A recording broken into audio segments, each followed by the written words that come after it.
di jalan Allah. Ini Masjid Enam Syuhada lagi dikunjungi sama Ketua Hilmi. Modal awalnya berapa Pak Yudi Pramuko? 750.000 rupiah aja. Jadi ini 500 jutaan nih barang. Sekarang udah habis 310. Masya Allah, tuh udah pakai keramik, laponnya tinggal.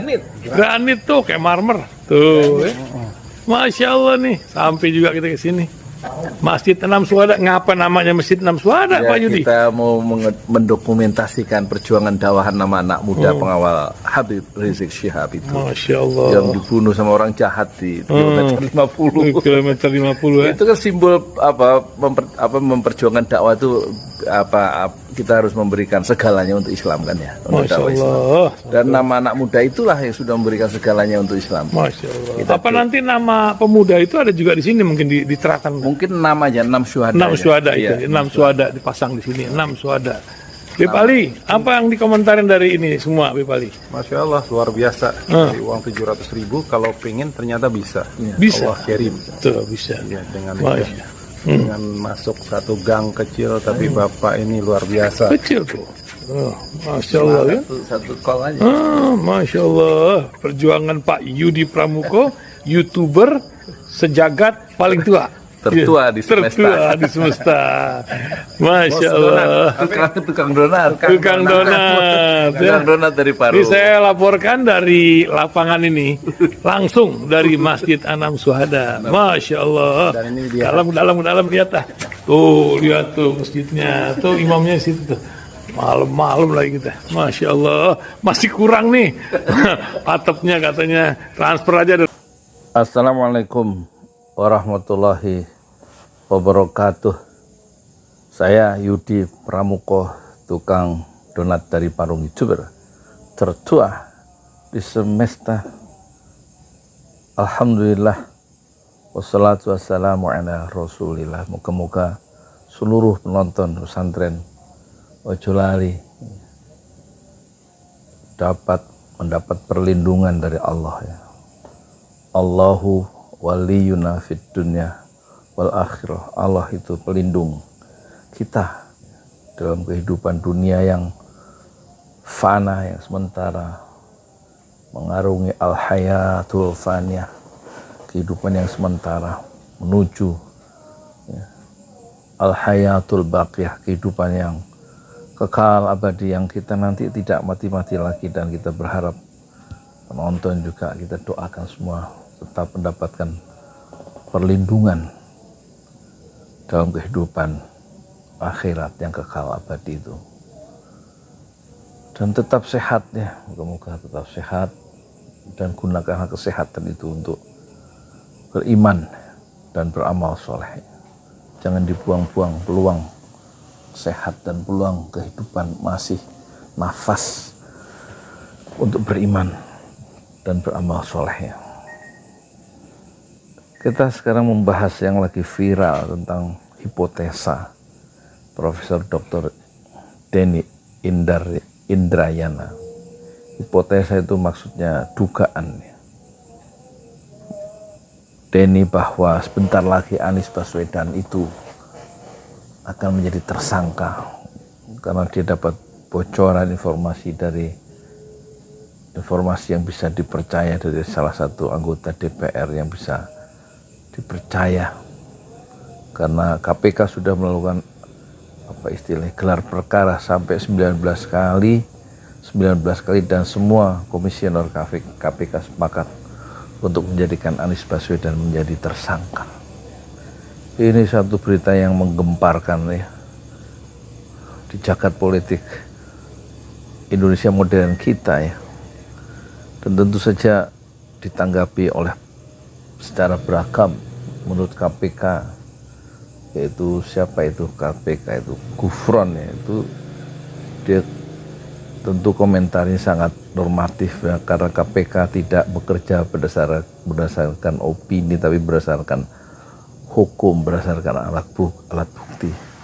Dan ucapan orang KPK ini mudah dipatahkan ya, karena KPK lembaga Komisi Pemberantasan Korupsi ini kan adalah bagian ya, dari proses proses politik yang tidak lepas dari kepentingan-kepentingan politik saat anggota-anggota parlemen yang menentukan siapa ketua KPK-nya Firly Bahuri itu berdasarkan sama sekali betul-betul karena keputusan politik ya. Tidak mungkin lepas dari kepentingan politik. Siapa di balik Firly Bahuri, apalagi Firly Bahuri itu baru saja ya, dia mendapatkan hadiah dalam tanda petik dari Mahkamah Konstitusi sebagai ketua yang harusnya selesai Desember 2023, masa jabatannya diperpanjang 1 tahun sampai Desember 2024. Dan itu artinya menurut Denny Indrayana berarti yang berkepentingan sedang memerintahkan dalam tanda petik untuk menyempurnakan tugas KPK, yaitu memukul ya. Memukul siapa? Memukul lawan-lawan politik kekuasaan, memukul kaum oposisi dan merangkul apa istilahnya, koalisi-koalisi baru. Jadi ada syarat muatan politik kira-kira itu yang pesan yang kita tangkap dari Indrayana. Nggak mungkin KPK itu steril ya, dari politik dan hanya bermain pada tingkat hukum dan alat bukti. Dia bisa dijadikan satu instrumen ya untuk memukul lawan politik. Dalam hal ini adalah melakukan penjagalan terhadap hak-hak politik Anies Baswedan menjadi calon presiden 2024 yang bisa gagal kalau dia menjadi tersangka. Dan pandangan atau hipotesa Denny Indrayana juga ditanggapi oleh koalisi pendukung pemerintah dari P3 dan juga dari PAN yang mengatakan Indrayana jangan sampai menjadi pabrik hoax dan jangan melakukan sensasi berlebih-lebihan. Itulah kata wakil dari P3 dan juga PAN ya. Tapi di mata Anies, kubu Anies ini hipotesa siapa itu Indrayana itu dipandang sesuatu yang serius ya, bukan hoax, bukan sensasi ya. Bukan, dan melihat KPK ini manuver-manuvernya bisa tidak terduga ya. Jadi menurut Sudirman Said, loyalis dari Anies Baswedan yang juga salah satu tim 8 dalam koalisi Perubahan dan Persatuan, ini semacam early warning ya. Early warning itu peringatan dini. Untuk siapa? Ya untuk civil society, supaya tidak terjadi pelanggaran penyalahgunaan hukum untuk kepentingan politik. Peringatan dari Denny Indrayana sebagai seorang akademisi itu bukanlah ngarang dia tentu mempertaruhkan kredibilitasnya sebagai ilmuwan, sebagai akademisi, yaitu Profesor Dr. Denny Indrayana. Menurut siapa? Menurut Sudirman Said, bahwa ini peringatan dini supaya jangan terjadi penyalahgunaan hukum oleh Komisi Pemberantasan Korupsi untuk kepentingan politik, apalagi menjelang pemilihan presiden 2024. Dan Sudirman Said tentu berharap, kaum civil society berharap supaya skenario terburuk itu tidak terjadi, yaitu Anies Baswedan menjadi tersangka, itu supaya tidak terjadi skenario paling buruk itu. Dia ngajak kita semua untuk berdoa. Itu berarti serius ya, peringatan Denny Indrayana di mata Sudirman Said ya. Karena kalau tidak dilawan ya, usaha-usaha untuk menjegal ya, hak-hak politik Anies Baswedan ya, yang diperlakukan tidak setara, diperlakukan secara diskriminatif melalui KPK nanti misalnya, itu sangat berbahaya untuk pertumbuhan dan penguatan nilai-nilai demokrasi kita. Oleh karena itu harus dilawan itu kecenderungan atau kemungkinan terjadi penyalahgunaan hukum untuk kepentingan politik yang tentu berdasarkan suara-suara dari tembok-tembok istana, mesti linkage itu kan, linkage, meski terhubung ya, melalui saluran-saluran khusus yang kita nggak tahu. Jadi harus dilawan. Cara melawan perlakuan yang tidak adil terhadap Anies adalah dengan opini publik ya, dengan terus mengingatkan kaum civil society melalui media massa, baik melalui YouTube, melalui Instagram, melalui Twitter, melalui media-media online, untuk melawan narasi atau untuk melawan kemungkinan-kemungkinan berita-berita yang mengarah ya, pada Anies menjadi tersangka. Itu kemungkinan itu ada kalau menurut siapa? Sudirman Said ya. Sementara dari kacamata Demokrat yang juga Demokrat itu mendukung ya Anies ya, Demokrat itu ucapan atau hipotesa dari Denny Indrayana sebentar lagi Anies itu menjadi tersangka, itu ditanggapi juga serius ya, terutama oleh Deputi Bapillu ya, Badan Pemenangan Pemilu Partai Demokrat, yaitu Kamhar Lakumani. Dia mengatakan hipotesa atau dugaan Profesor Dr. Denny Indrayana itu adalah semacam wake up call ya. Ini bahasanya keren-keren nih. Yang satu Sudirman Said bilang warning early warning. Satu wake up call tuh seruan ya kepada penggiat demokrasi dari Denny Indrayana, dan juga seruan kepada civil society untuk menjaga demokrasi supaya terjauh ya, supaya terhindar ya dari penyalahgunaan kekuasaan politik ya, penyalahgunaan wewenang ya. Itu semacam peringatan bersama atau wake up call, itu seruan supaya kaum civil society dan aktivis-aktivis demokrasi yang merdeka itu, yang masih berjiwa merdeka dan tidak terkontaminasi oleh kekuasaan yang memabukkan itu, supaya demokrasi itu tetap sehat dan jauh dari penyelewengan kekuasaan, kata salah satu pimpinan Demokrat yaitu Kamhar Lakumani. Sementara Ketua AHY itu mengantarkan ya hari ini Anies Baswedan tadi sore ke bandara untuk menunaikan ibadah haji ya. Dan dia berjanji dalam keterangan persnya AHY itu tetap akan masih terus meneruskan pekerjaannya dalam koalisi perubahan dan persatuan selama Anies Baswedan itu terbang menunaikan ibadah haji ya. Mungkin sekarang pesawat dari Anies Baswedan malam ini mungkin masih di atas benua India mungkin ya. Jadi tampak ya, di salah satu sisi ada tuduhan-tuduhan bahwa hipotesa Denny Indrayana itu semacam sensasi atau pabrik hoax ya. Jangan terlalu cemas lah. Tapi satu sisi ditanggapi serius oleh Demokrat dan oleh Sudirman Said ya, sebagai loyalis Anies ya. Kita lihat suara dari PKS belum saya dapatkan ya. Persoalan yang masih tersisa, kenapa Anies itu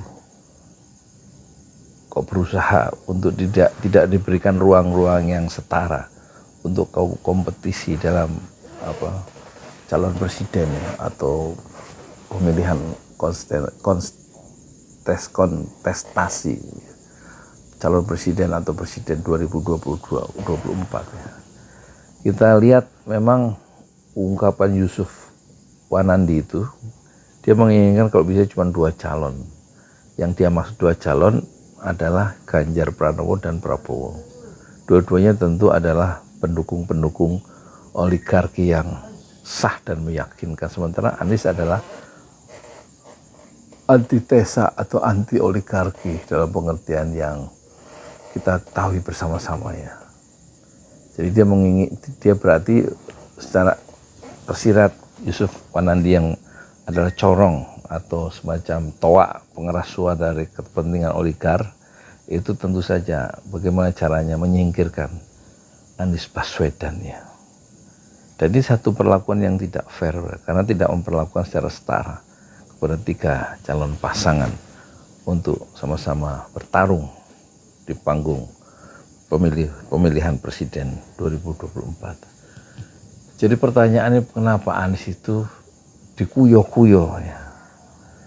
Sampai Presiden Jokowi juga melakukan rekrutmen untuk calon kepemimpinan berikutnya dengan menyingkirkan Anies Baswedan, diikut cawe-cawe mengendorse ya Ganjar dan mengendorse ya kan siapa? Prabowo. Kata Eros Jarot, tentu tidak hanya mengendorse 2, kalau ada 4 tentu Pak Jokowi juga akan mengendorse yang keempat-empatnya ya. Kenapa? Karena dia sangat cemas. Dia kalau turun kan harus safe, harus aman setelah dia turun, dan dia mencoba membangun satu payung politik yang baru melalui Ganjar atau Prabowo atau siapa kalau memang ada calon lebih dari 2, tapi yang jelas tidak Anies. Jadi ada kecemasan. Jadi tanya kecemasan apa Pak Jokowi? Ya kan ada banyak masalah. Dana-dana yang belum diaudit, yang triliunan itu menjadi alat untuk membongkar kesalahan-kesalahan Pak Jokowi setelah lengser kan. Kalau nggak ada perlindungan politik kan berbahaya itu. Berujung pada penjara kan. Atau masalah kereta api cepat Jakarta-Bandung yang membengkak itu dan menggunakan dana APBN padahal awalnya adalah B2B, business to business antara BUMN Cina dan Indonesia, tapi sekarang menjadi memakai anggaran dari APBN. Kereta cepat yang terus membengkak, yang konon akan terjadi BEP, break even point itu sampai 80 tahun balik modal itu. Pembiayaan yang besar, yang harus separuhnya harus ditanggung oleh Indonesia. Apalagi ada masalah IKN yang juga menggunakan APBN sampai 20% untuk membangun IKN ya. Yang tidak dapat tidak dapat investor, malah Masayoshi bos dari SoftBank itu, CEO SoftBank malah setelah 2 tahun bolak-balik ke IKN, ke istana ya, justru akhirnya memutuskan untuk tidak jadi memberikan pembiayaan sampai 1.000 lebih triliun, padahal yang dibutuhkan cuma 500 triliun, tapi justru dia pergi. Tony Blair juga yang menjadi satu dewan pengarah atau dewan apa dalam IKN itu juga mengundurkan diri, pulang dia ke Inggris Raya sana, ke UK, mantan Perdana Menteri Inggris Tony Blair, dan pangeran-pangeran Arab yang duitnya banyak itu, yang digembar-gemborkan akan menggelontorkan dana untuk investasi di IKN, pergi dia dengan jubahnya ke daerah, kembali ke kampung halamannya di Saudi Arabia. Jadi kecemasan-kecemasan itulah yang membuat Pak Jokowi cawe-cawe dan bagaimana menyingkirkan dalam tanda petik ya Anies Baswedan yang akan membahayakan nasibnya di masa depan setelah kekuasaan, sirkulasi kekuasaan itu berganti. Dan pasti Pak Jokowi tidak mungkin bertahta kembali, tetapi ada juga kekhawatiran ya dari kaum civil society dengan ucapan Denny Indrayana itu. Jangan-jangan ucapan Indrayana memang mendekati kebenaran dan akan membuat gaduh, dan jangan sampai kegaduhan politik itu menjadi justifikasi katanya. Justifikasi itu pembenaran oleh pemerintah, oleh kekuasaan sehingga pemilu ditunda dan kekuasaan diperpanjang menjadi 3 periode. Karena asal muasalnya adalah ucapan dari hipotesa dari Denny Indrayana. Ini persoalan serius ya. Persoalan serius karena akan mengarah pada 2 hal ya. Penyalahgunaan hukum gitu, oleh KPK dan penyalahgunaan kekuasaan oleh penguasa untuk kepentingan-kepentingan mempertahankan kepentingan-kepentingan bisnis dan ekonominya di masa depan dengan langgengnya atau kekuasaan yang diperpanjang. Dan ini berbahaya untuk kehidupan demokrasi kita secara keseluruhan. Dan tentu kita lihat perkembangan berikutnya ya. Anies Baswedan tentu sekarang dia berada di bawah lindungan Ka'bah ya. Dan tentu pijar-pijar kebenaran dari langit itu akan menjadi suluh, menjadi pedoman Anies Baswedan untuk kembali berjuang ke tanah air setelah ibadah suci itu ditunaikan di Mekah ya. Naiknya kepemimpinan Anies Baswedan itu menandai kembalinya ke tengah ya politik Islam, ke tengah-tengah panggung politik nasional, dan selalu diusahakan Islam itu dibersihkan dari pentas politik nasional. Itu yang dilakukan oleh Pak Harto waktu terjadi pemilihan umum tahun 1971. Itu politik Islam dikosongkan.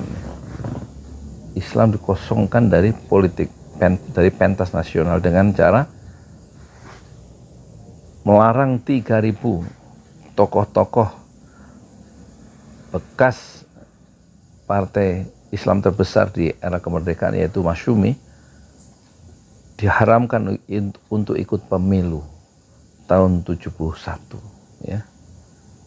Karena tidak ingin ya orang-orang yang punya aspirasi Islamfobia itu membiarkan pentas nasional diisi dengan aspirasi politik Islam. Aspirasi politik Islam itu sekarang ini direpresentasikan ya. Kita titipkan kepada dua pundak kiri dan kanan dari Anies Baswedan. Saya Yudi Pramoko, tukang donat dari Parung YouTuber, tertuah di semesta Fasbir Sabrun Jamila. Bersabarlah dengan kesabaran yang indah. Assalamualaikum warahmatullahi wabarakatuh.